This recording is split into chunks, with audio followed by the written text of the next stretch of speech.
Se você trouxe a sua Bíblia hoje, vamos estudar a palavra. Vamos falar essa noite de chamar as coisas que não são como se já fossem. E você sabe que na década de 70, 80, 90 e eventualmente nos anos 2000, a palavra de Deus tem sido falada nessa nação como nunca antes. Temos aprendido coisas, mas, sabe, no processo de aprendizado, há sempre alguns mal-entendidos. E tem havido muita confusão sobre a mensagem da fé e da confissão. Algumas vezes as pessoas dizem, bem, sabe, se você disser qualquer coisa diferente do que é ideal para hoje, você está errado. Mas nós vemos princípios muito diferentes na Bíblia a respeito das leis espirituais. A palavra de Deus é uma lei espiritual. E se vocês notarem nas Escrituras, verão que Deus sempre falou antes de fazer. Sabe, 750 anos antes de Jesus nascer, Deus disse ao seu profeta, uma virgem conceberá e dará à luz um filho. Sabe, Deus vai sempre pôr tudo lá, apresentar tudo alinhado e dizer ao diabo o que ele vai fazer antes de fazer.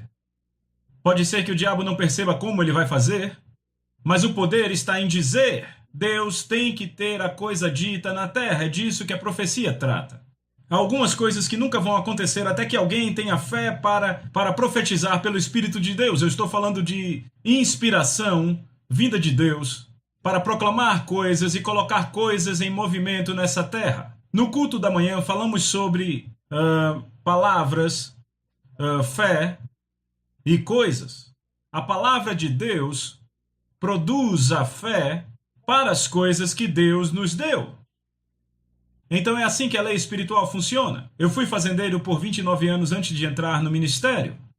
Eu tive contato com essa mensagem lá na década de 60, quando eu estava doente no corpo, quase à beira da morte, como alguém diz, sobrenaturalmente morto. Você dificilmente fica assim naturalmente, não é? Então, eu estava fazendo tudo o que eu sabia fazer, mas não estava funcionando para mim. Eu sabia que havia algo que estava faltando. E eu consegui alguns ensinos do reverendo Kenneth Hagin. Era, você pode ter o que disser e fé na confissão.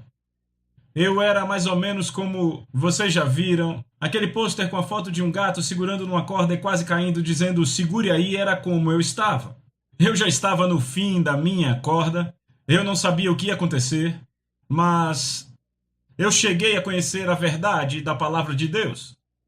Sabe, eu cresci numa igreja do Evangelho Pleno e nos contavam histórias bíblicas. Mas eles sempre deixavam a ideia de que Deus tinha feito tudo e não havia nada para as pessoas fazerem. Sabe, eles contavam como Davi matando Golias, mas deixavam a ideia de que Deus tinha feito aquilo. Não, Deus não tinha feito aquilo. 5 vezes antes de Davi matar o gigante, ele disse o que ele ia fazer. Eu vou separar sua cabeça dos seus ombros. Eu darei sua carcaça para as aves do céu. Ele disse, quem é esse incircunciso filisteu? Há poder em falar palavras baseadas na autoridade da palavra. Ele tinha uma aliança com Deus. E quando você estuda as Escrituras, você descobre que nas palavras é onde o poder está. Então, nós citamos algumas passagens e até lemos, mas eu quero reiterar e enfatizar isso para que tenhamos um bom fundamento. No princípio era a palavra estava com Deus, a palavra era Deus, a palavra foi feita carne e habitou entre nós. E eu ouço pessoas dizerem isso já há alguns anos. Eu tenho ensinado essa mensagem há 30 e poucos anos e a gente aprende algumas coisas. E eu ouço pessoas dizerem, e nós não entendemos de onde elas vêm, mas as pessoas dizem, sabe, você está tentando agir como Deus, falar o que Deus falou. Sabe, citando as Escrituras. Bem, agora vamos pensar sobre isso por um minuto. Se eu estou agindo e falando como Deus fala e age, como quem eles estão agindo quando falam o que o diabo fala? Eles não olham para o outro lado da moeda, entendem?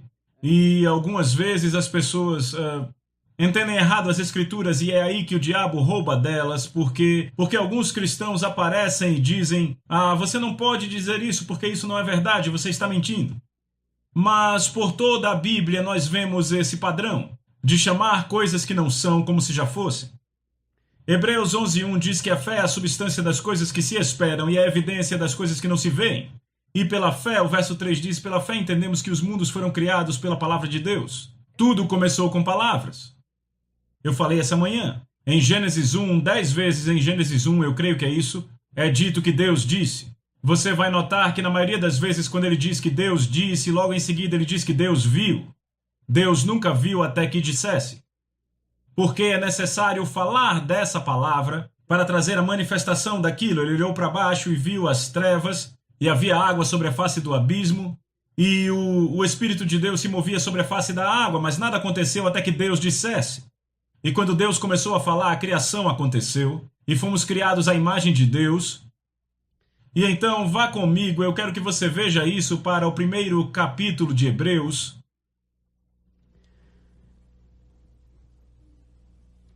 Vamos ler os 3 primeiros versículos. Havendo Deus outrora falado muitas vezes e de muitas maneiras aos pais pelos profetas, nestes últimos dias nos falou pelo Filho. Nesses últimos dias falou pelo Filho, a quem constituiu o herdeiro de todas as coisas e pelo qual também fez o universo, através de quem ele fez o universo, pelo Filho. A palavra, Jesus, a personificação da palavra de Deus, que é o resplendor da glória dele. Agora preste bem atenção aqui quando ele diz Jesus sendo o resplendor da glória de Deus e a imagem expressa de sua pessoa. O que é uma imagem expressa? Uma imagem expressa são palavras faladas. É assim que você expressa uma mensagem. Você pode ter uma imagem dentro de você, e a forma como essa imagem foi criada foi através de palavras, e a forma como você expressa para outras pessoas e revela para outras pessoas é por palavras. Você fala. Sabe, se eu fosse aqui falar cachorro, você não veria as letras saindo da minha boca, você veria uma imagem, veria o seu cachorro ou o cachorro do vizinho. Palavras criam imagens. Eu falo carro, você cria uma imagem na sua cabeça. Diz ele que é o resplendor da glória dele, da glória de Deus, e a imagem expressa da pessoa dele, sustentando todas as coisas pela palavra do seu poder.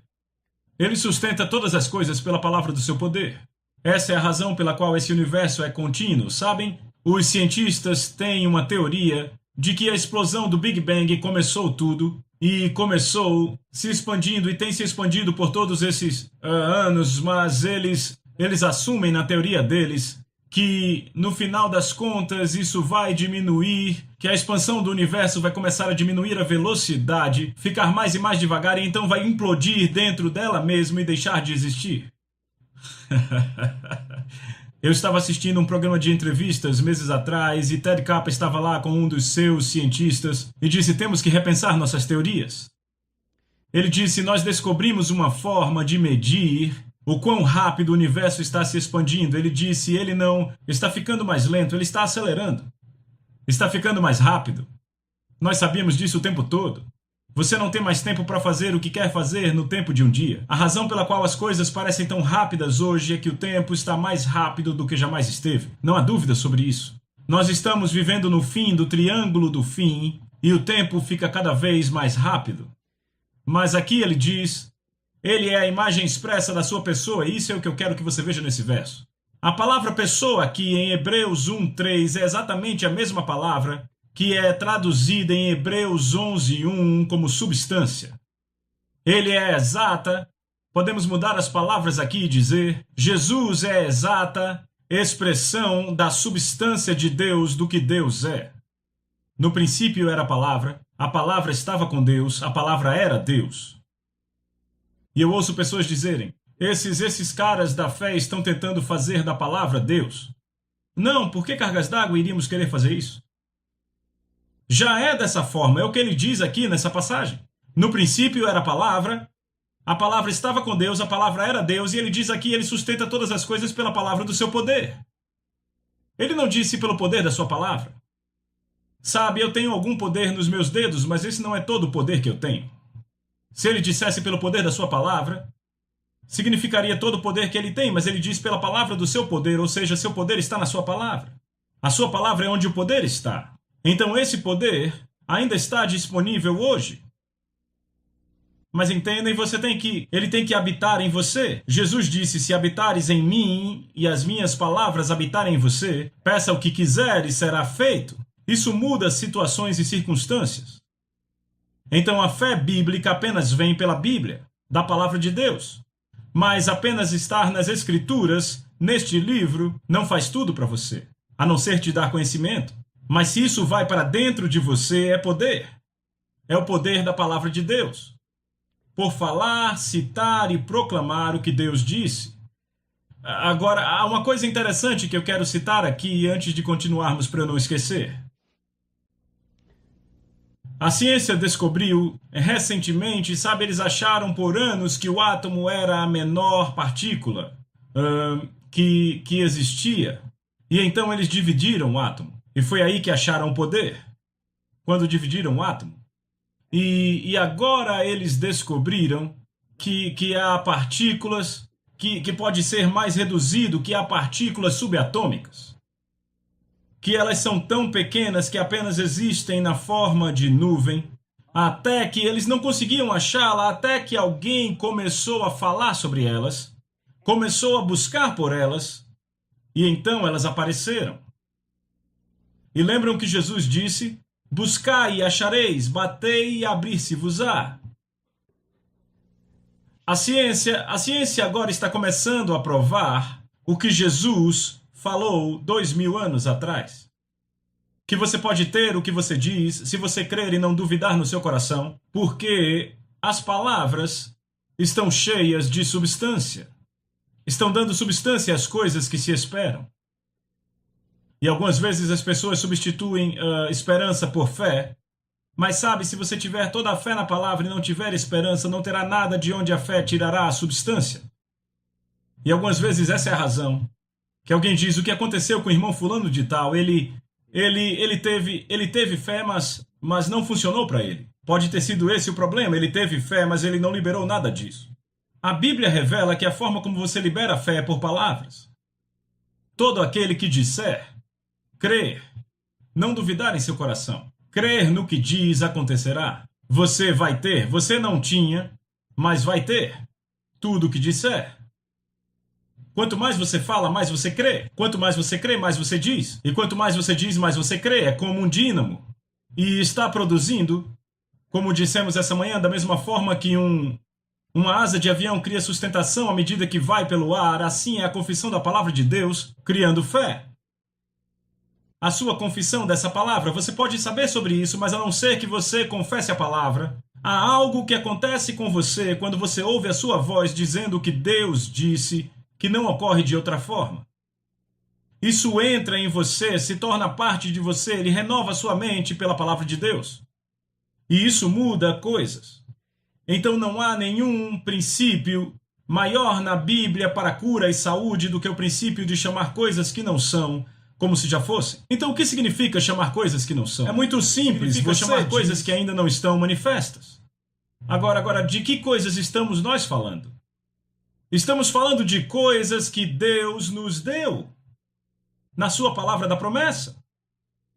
2 Pedro capítulo 2, capítulo 1 diz: Deus já nos deu todas as coisas que conduzem à vida e à piedade. A maioria dos cristãos gasta a maioria do tempo orando e tentando falar com Deus para que Ele faça coisas que Ele já fez, para dar o que Ele já deu a eles.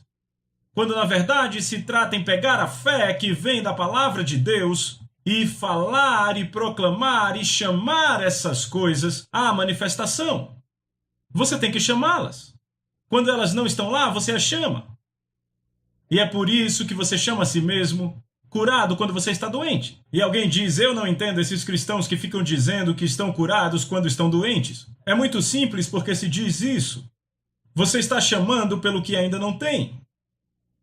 Por que cargas d'água você iria querer dizer: eu estou doente, Senhor, doente como um cavalo? Quer dizer, isso já está estabelecido, ou seja, este é um fato presente, mas não é a verdade. A verdade é que por suas pisaduras nós fomos sarados. Há mais de 2000 anos atrás, e Deus não vai fazer mais nada sobre isso. É tudo o que Ele pode fazer por isso. Leia Salmos 107, 20, diz: Ele enviou sua palavra e os curou. Aí está a palavra de novo. Ele enviou sua palavra, bem, ele enviou Jesus e os curou. Paulo disse em Romanos capítulo 10, ele diz: a palavra está perto de ti, na tua boca e no teu coração. Ou seja, a palavra vai fazer a mesma coisa do que se Jesus estivesse aqui. Mas tem que estar no teu coração, tem que estar por dentro de você, tem que ser parte de você. Não é suficiente só saber sobre isso. Não é suficiente só saber o que ele diz. Mas é importante andar nesse princípio. Sabe, você descobre que pessoas que estão com doenças crônicas, na maioria das vezes preferem falar da doença ou do que alguém morreu. É difícil tirá-las do problema. Mas você nunca resolve um problema falando o problema. Você resolve o problema indo para a palavra de Deus para achar a resposta. E a resposta é: Deus enviou sua palavra e os curou, e a palavra continua curando e libertando. Mas você tem que dar voz a ela. Você tem que tê-la em sua boca. E aqui há um artigo que foi escrito por um médico, Dr. Carl Sandburg, professor universitário. E aqui está a data no papel, primeiro semestre do ano 2000. E o título aqui é Relatório de Bem-Estar. Como ser um espécime saudável. Para ser saudável é imperativo que você acredite que é saudável, ou que será muito em breve. É quase impossível ser saudável se você pensa que está doente ou se você pensa que vai ficar doente. A sua defesa contra a enfermidade começa na sua mente. A sua mente direciona as atividades curadoras do corpo através de impulsos nervosos circulando químicas na corrente sanguínea. Pesquisadores descobriram que suas células brancas têm pequenos receptores neles, de forma que o seu cérebro pode dizer a eles o que fazer. Não é interessante? E a Bíblia diz: ele terá tudo o que disser, se ele crer e não duvidar no coração. Mas o falar está envolvido, vem? Esta é uma das razões para usar medicação para dor de forma muito esparsa, para usar medicação para dor de forma muito esparsa. A medicação para dor enche o cérebro com o pensamento de que não há problema, então o cérebro falha em direcionar o processo de cura de forma apropriada. Se você acredita que vai ficar bem, é muito mais provável que você vai fazer a coisa que vai resultar no seu bem-estar, tanto consciente quanto inconscientemente. Agora, vire-se ao contrário e veja o outro lado da moeda. Se você acredita que vai ficar doente, você vai fazer coisas e pensar em coisas e dizer coisas que vão fazer com que você fique doente. Em outras palavras, você terá o que diz. Você vai ter o que acredita. E fala e declara. A maioria das nossas atividades cotidianas é direcionada pelo cérebro no nível subconsciente. Quando cremos no bem-estar, o cérebro trabalha para o bem-estar e de muitas formas que são despercebidas, formas que são completamente despercebidas por nós. Por outro lado, se acreditamos na nossa doença, o nosso cérebro simplesmente ignora muitas atividades curadoras. Este programa neurológico subconsciente do corpo é a base completa do voodoo. Peguem isso. Essa é a forma como os curandeiros põem feitiço em pessoas. Não há nenhum poder que ele tenha a não ser o poder da sugestão. Para fazer as pessoas acreditarem nele, e quando acreditam, funciona. Negativo ou positivo. Veja, a ciência médica já provou como o placebo funciona.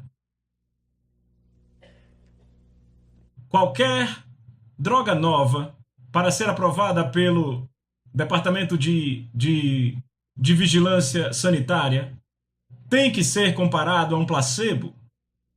Veja, placebo significa agradar. E eles descobriram que você pode dar a alguns pacientes uma pílula verde, se for a cor favorita dele, ele vai melhorar mais rápido até se tiver uma flor nela, ou açúcar, ou o que quer que seja. E eles dizem que há até pessoas que param de tomar essas pílulas e elas não têm mais sintomas. É o poder de acreditar. É simples assim. A ciência médica já provou que funciona. E é um assunto muito interessante de falar, mas eu não vou gastar muito tempo com isso. Mas o programa neurológico subconsciente do corpo, é a base completa do voodoo. Quando as pessoas acreditam que ficarão doentes, ficam doentes e até mesmo morrem. Pensamentos otimistas são mandatórios para a boa saúde. Isso foi escrito por um médico. E você pode entender por que nas Escrituras e por toda a Bíblia há tanto sobre palavras e o poder das palavras. Então a ciência também avançou em algumas áreas que são realmente interessantes. Veja essas partículas subatômicas que encontraram. Eles chamam quarks. Q-U-A-R-K, eu acho que é assim, quark. E eles descobriram que esses quarks, eles estavam escondidos há anos, e até que eles começaram a falar dele e procurar por ele, não puderam encontrá-lo. Mas então ele apareceu. Buscai e encontrareis. Agora, qualquer análise do quark tem conseguido achar entendem todas as matérias das partículas atômicas e das partículas bem pequenas. Eles descobriram que a própria essência, há um artigo na internet que saiu há algum tempo, chamado A Essência da Matéria. E o que eles descobriram analisando o quark, o mais longe em que conseguiram chegar, é que ele consiste em ondas sonoras. É do que ele é feito, ondas sonoras. Agora pense por um minuto. No princípio era a palavra estava com Deus, a palavra era Deus, e Deus criou os mundos pela palavra falada, e toda a matéria consiste em ondas sonoras. O quark funciona. É um trocadilho em inglês. Eu achei interessante. E Jesus disse: ele terá tudo aquilo que disser, se ele crer e não duvidar no coração. Palavras faladas, ondas sonoras, há energia saindo e afetando coisas. Ainda assim, você deve crer e não duvidar em seu coração. Então, isso significa que você deve ser consistente com o que crê. Não libere a palavra a favor daquilo que parece. Fique com a palavra de Deus. Confesse a palavra de Deus. Agora, não entendam errado o que eu estou dizendo. Algumas vezes as pessoas dizem que quando você ensina sobre crer em Deus, você não crê nos médicos. Graças a Deus pelo que os médicos fazem. Se você precisa de um médico, vá para um. O médico vai passar um remédio, tome-o em nome de Jesus e diga: graças a Deus eu creio que recebo a cura. Creia em tudo o que está fazendo. Eu creio que Deus deu aos médicos a sabedoria para saber como lidar com algumas coisas, mas na maioria das vezes a medicina apenas trata os sintomas. Toda a cura vem de Deus. Mas há um processo de assimilar a palavra de Deus dentro do seu espírito, dentro do seu ser, para onde ela irá dar a você a fé para falar palavras que mudarão coisas. A palavra de Deus provê a fé que é requerida para a manifestação da substância das coisas que Deus nos deu. Se você pode encontrar na promessa da palavra de Deus, então esta palavra produz a fé para isso. Onde é que você vai encontrar fé para a cura? Nas passagens sobre cura. 1 Pedro 2,24 e Isaías 53 e 54 e muitas outras passagens. É o único lugar onde há fé bíblica para isso. E isso vem pelo ouvir. E vem mais rápido se você ouve a sua voz falando e citando o que Deus diz. E esta é a essência disso. Sabe, quando você ouve a sua voz pela primeira vez em um gravador, você fica envergonhado, não é? Porque você não achava que soava daquele jeito, mas foi a primeira vez que você ouviu sua voz totalmente com seu ouvido externo. Seu ouvido interno pega a sua voz e alimenta diretamente o seu espírito. Eu posso tampar os meus ouvidos e falar e fica mais alto para mim quando eu tampo meus ouvidos. Porque o ouvido interno pega isso e põe dentro do coração. Então essa é a base completa. Na verdade, é parte da base do que Jesus está dizendo quando ele diz: todo aquele que disser. Este é um princípio da lei da fé. Todo aquele que disser crer, não duvidar no coração, crer que o que ele diz vai acontecer, ele vai ter o que quer que diga.